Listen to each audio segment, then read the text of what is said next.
Thank you so much, Pyrotechnics. Semi-finalist indeed, as we are joined by 3 members of H2K, the coach Prali, Oduwamne, and Kasing. Well, first up, congratulations. Kasing, just tell me your first reactions after closing out that 3-0 very decisively, I should say, and locking in your spot to the semis. I feel excited, of course. It shows, dude. Yeah. You're always excited. I'm quite nervous being here, but I didn't expect it to go 3-0, actually. I thought it would be much closer. But I think our game plan was really solid. Like, in our first game even, like, we had a good idea of what we wanted to do, how to pressure each objective, and just we went into it with a really, like, a confident phase, and yeah. At any point in the first game, were you afraid of that Juggermore comp? It felt like Copenhagen Wolves. It's such a fantastic team composition, but you guys had good objective control. So what was the discussion like in the team? Well, with Juggermore, it's like, even though they had a strong mid-late game, if anything, our team comp was also really strong early, and we had more pressure on the lanes, so therefore Juggermore, like, they couldn't snowball their advantage that much as they wanted to. And then after we just took objective over objective, and then we ended up out-pressuring them, then it went fine. Prali, can I ask, if you were watching the game, it looked like a near-flawless win for H2K Game 1. As the coach, what was your thoughts and feelings watching them play that match? I was just trying to find, like, if we were doing, like, what's a way to put it? Like, if there's, like, a common flaw throughout that game, because it was a really, really good game by them. But so I was, like, looking really hard to try to find, like, is there something that we're doing slightly off and it's, like, repeating itself? So after game 1, I kind of, like, brought up a couple points, and honestly, they fixed it completely game 2.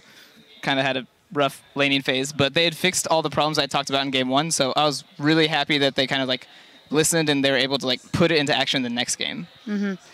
Glad you mentioned it, because that game 2 was the most interesting one for us to watch as well, and probably for you guys to look back to going into the semifinals versus Fnatic later on. Just tell me generally, because the pick and ban phase, you guys adapted well, as you say, and then they get those picks early, the Hecarim, the Kalista, and they really get going, and it's the first time in 14 games that you guys are down by 20 minutes. How did that influence kind of the communication in the team and how to go forward, Oduwamne? Well, it wasn't that hard because we were all calm, because we knew that our comp had similar strengths with theirs, so we scaled just as good as them. So yeah, we fell behind in the early game. We had our off-laning phase, but then we just salvaged really good. We traded vision, we traded objectives whenever they would get something. So we just stalled until we got our power spikes, because in the second game, Kog'Maw got really behind. So we had to stall as much as possible to allow him to farm. So we just give up top lane farm, bot lane farm, mid lane farm, everything. So Kog'Maw could get back in the game and be relevant, because their Kalista was pretty fed and the team fights were going pretty bad. So we just waited for that time, and then we were confident to start forcing stuff around the map. So it sounds like you had a game plan. No nonsense now. Did H2K win game 2, or did Copenhagen Wolves lose game 2, and why? I think we won the second game because we just knew what to do at all the times. Yeah, they did slight mistakes. They got flanked quite some times, but we just played it really good. Kasing, same question. They lost? But what makes you say that? What makes you say? Because, like, you got to admit, you guys were so far behind. We were sitting going, we've got a series on, and then all of a sudden you claw back out. What was it that makes you think that? Well, basically, from my perspective, I felt like they baited Nash way too much when they could have easily just gone top with the inhib tower down. And I thought they were initially going to do that when Rek'Sai went there by himself and then died after. But it just looked completely weird, because no one really can solo an inhib as Rek'Sai, like, just by itself. And I felt like they kind of threw because of the fact that they didn't really force anything after, apart from baying vision and stuff. So if they just sieged as 5, then they probably would have won the game. Yeah, I kind of share the same opinion. I have to ask you about your Lulu play in that particular match, because you seem to hit everything. You always save the right person. How much pressure did you feel personally about your performance and, like, being down and having, you know, so much weight on your shoulders in that comp? I just learned from Enrated. He's an amazing Lulu player. There, I'm sure he's watching and listening to that. But probably you can have your players say that, you know, they ended up winning the game. But you, as a coach watching that, did you get bigger concerns? Because it was a good span of 20, 25 minutes that it looked like you were going to lose. A very uncharacteristic and maybe something we hadn't seen from H2K before. I didn't really worry that much, because after like 30 minutes in the game, they were behind for, you know, basically 30 minutes, and they were still making the right plays and kind of keeping in the game. So all in all, even if we lost that game, I'd still be happy with it because I knew that they had shown enough mental fortitude to win game 3 and 4. So as game 2 was ending, I was like, this doesn't really matter. Like, I'm actually seeing my team play really well, like, in a bad situation. So I was like, I'll just wait for this game to be over. And then they turned it around, and I was like, good job. I feel like you could have celebrated a little more. Good job. Odo, you played Maokai in all 3 of your games. You're currently 8-0 on Maokai this year. Let's be frank, your NA last week was not good. And, Whoa. and it feels like this patch should favor you. What's your take on this? Maokai struggling on the NA, if you feel you are struggling, and talking about the top lane role in the current meta. Well, the top lane meta right now is pretty good for me. I can't really say that Gnar is bad for me right now. It's just that those games were just really bad of examples of how to play the game because we got behind with a Gnar in our comp, but the Gnar pick didn't influence the fact that we got behind. So it wasn't the Gnar pick that got us behind in those games. So I feel that Gnar is still pretty good in the meta. And that's not what Reddit says. And that's the only reason we won. They said if we don't pick Gnar, we can win playoffs. So we're listening to the real coaches, the Reddit coaches. There you go. Yeah. You MVP Reddit. should always do. MVP Reddit, yeah. And yeah, the tanks are really good right now, and I enjoy playing tanks because they have so much CC, so much presence in team fights, and they just allow me to do what I want in team fights, and I don't have to worry about my team not following me up or anything because I can just survive how much I want. Yeah. But then, the scenario, you're going up against Fnatic with a Huni, who is a very good Hecarim player. And today, in the laning phase, it didn't go ideal versus Youngbuck in game 2. I think that's an understatement. So if you go that same pick and you end up in a lane, isn't that really a big problem for you guys going into a game like that? Well, it won't be a problem because in game 2, I just made a slight mistake and I got punished for it. But in game 3, I just laned even. And even though I lane against the Hecarim that gets camp or gets the lead or whatever, I'm still going to be relevant. I'm still going to farm even. So they can't really shut me down if I play Maokai against Hecarim. Yeah, and the level of your TPs after that also influenced the game very heavily. So really nothing against that. Game 3, a couple of things I want to touch on. Why did you guys move away from the Jinx and the Kog'Maw pick going for the Sivir? I actually thought that was something that would come in from game 1 starting. Yamato had something to say about the Jinx pick in your composition in game 1 as well. Why move away from it? I think... Why did we? The Vi.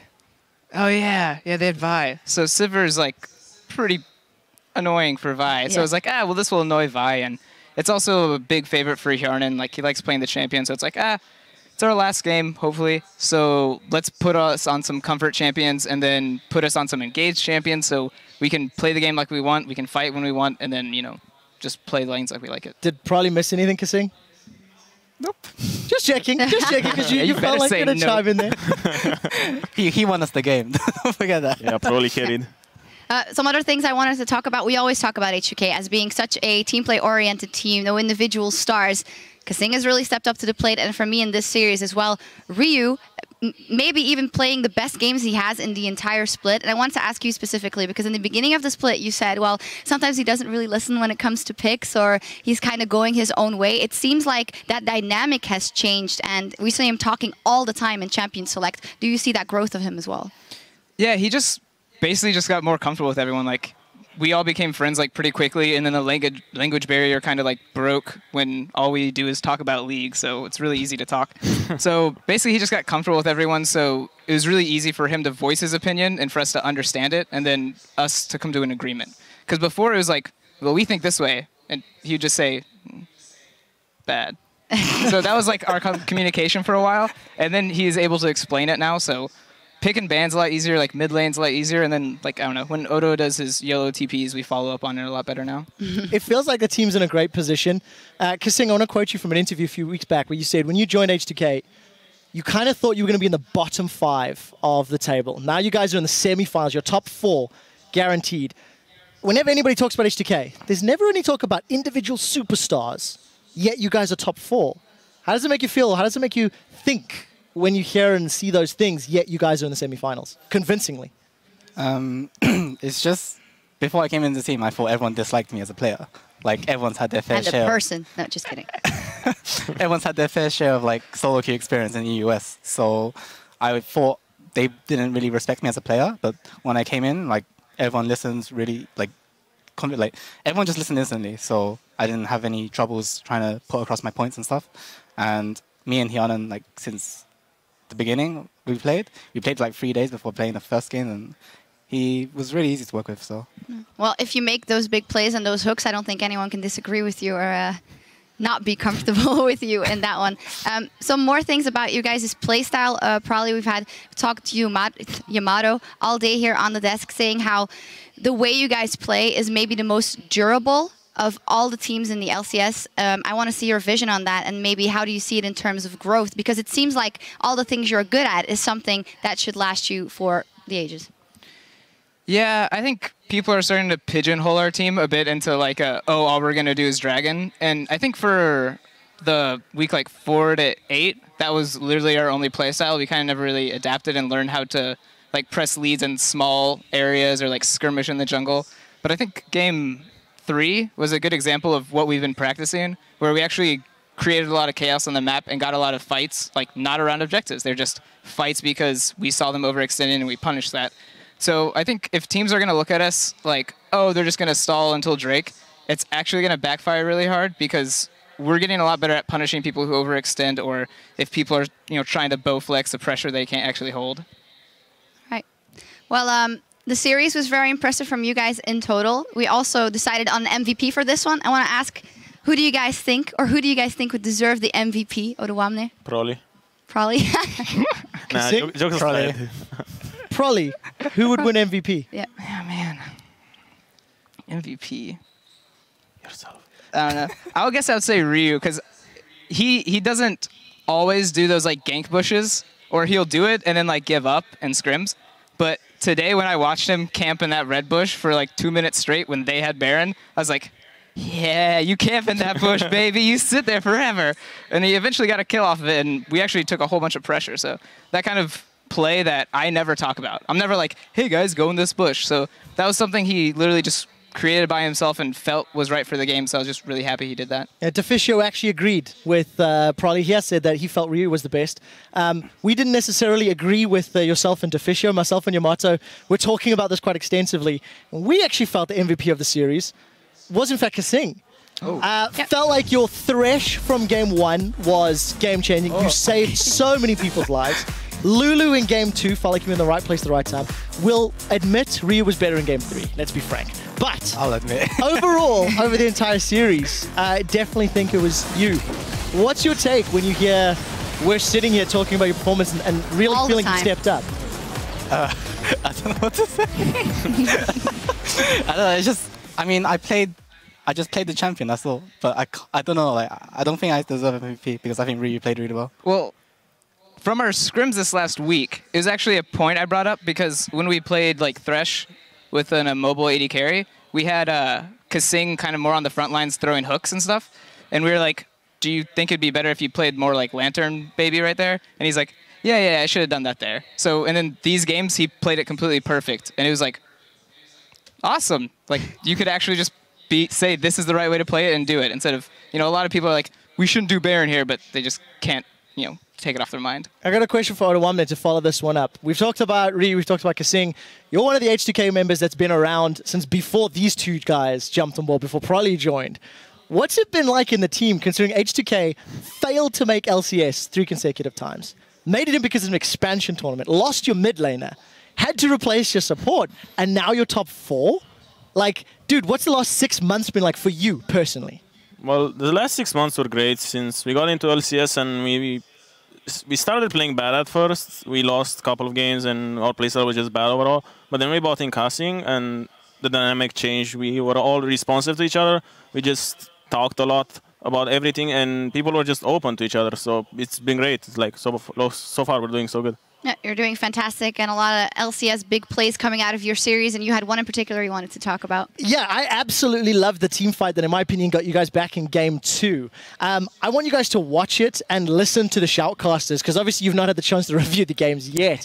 So let's pull this clip up and take a look at what was, my opinion, the best team fight of the day, and then hear the guys chiming in on their own big play. But there's a teleport coming in for Oduwamne. Youngbuck exhausted as he moves forward. Airwalks could be caught up. Unlimited and Freeze trying damage control on Ryu. The Timbers is dropped, the barrel is thrown, and Unlimited, he's getting chunked incredibly low. Can't get involved. Lulex moving forward, he's gonna go down. Freeze picks him up, but Freeze falls to Ryu. It's a double kill now as Yarden is able to come up with 2 more.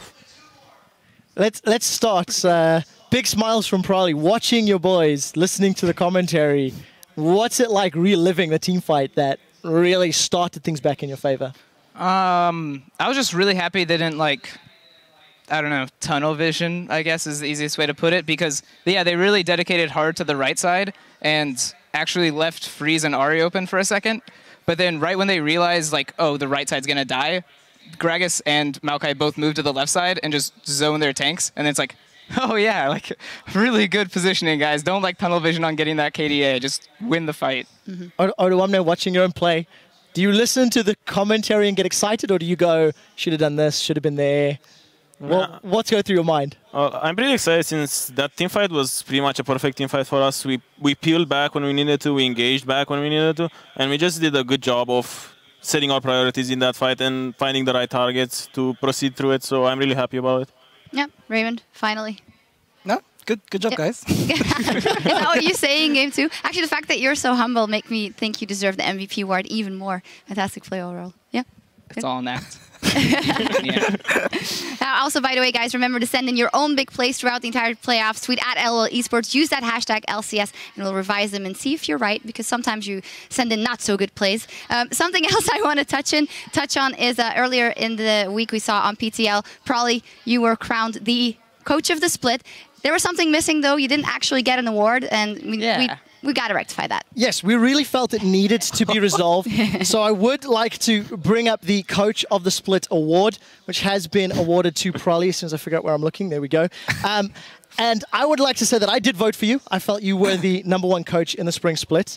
Do not drop that, or I will get in trouble.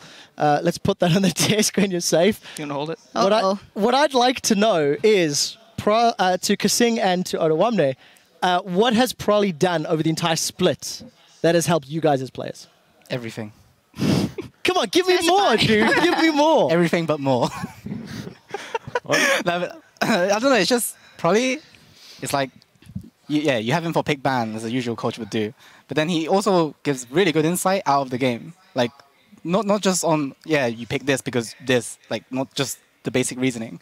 But he also goes in depth of why we should pick this, and he also likes to accommodate what we like to play as well. He wouldn't just force on champions that like the Koreans are playing or Chinese teams are playing. And I really like this about Prolly. What about on the mental aspect? If you have a series like this, if you have a game 2 that isn't going so well, is he the kind of guy you can listen to and will just come and cheer you guys up? Because you guys seem pretty cheery as is. Oduwamne. Well, yeah, he does a really good job of calming us down and assuring us that everything's okay and we're still the better team and we can just get into a new game with a fresh mind. So, yeah, he's doing a really good job as a mental coach as well.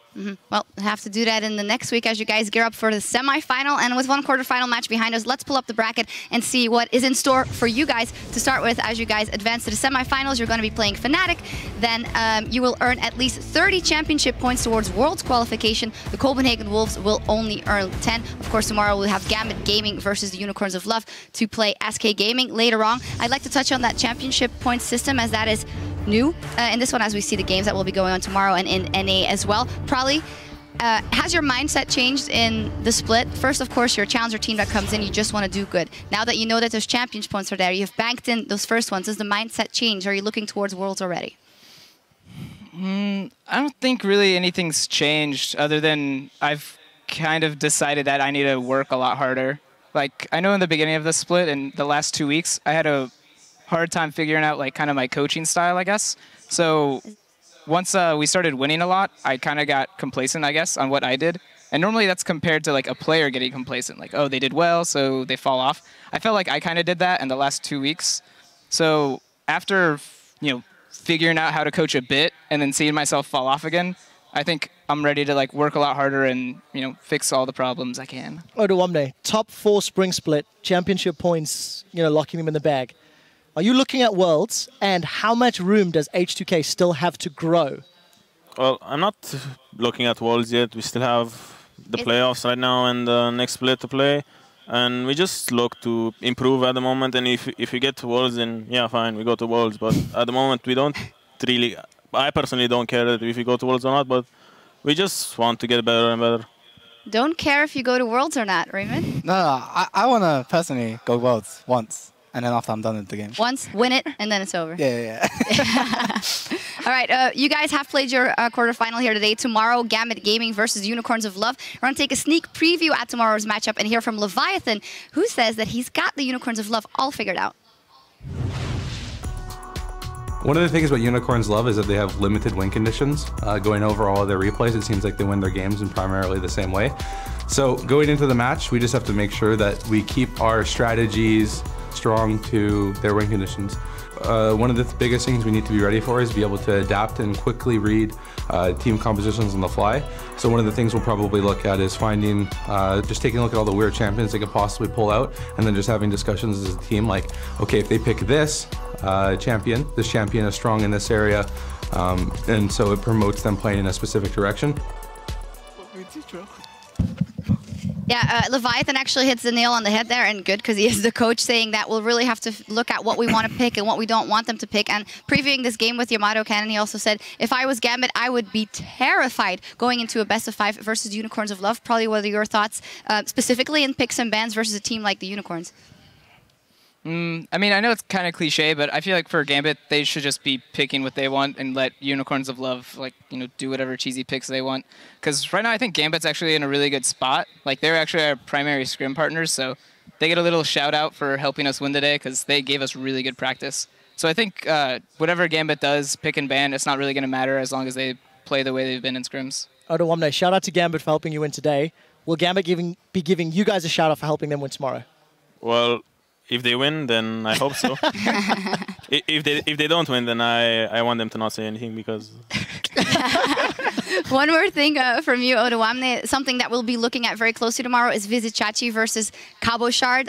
For us in the top of all the top laners here in the league, how do you think that how they match up versus each other? I think Cabo Shard is gonna have the edge at that lane. He's just more punishing for mistakes, and he's just more solid overall. In general, I kind of hear that you guys think that Gambit is going to take it. Raymond, do you echo that sentiment? I think Gambit will take it, but it will be a close series. I think it will be like 3-1, 3-2. But I mean, I want both of them to win, unluckily, but yeah. Unlucky, but you got the MVP and you're in the semifinal, so I guess it's not that bad after all.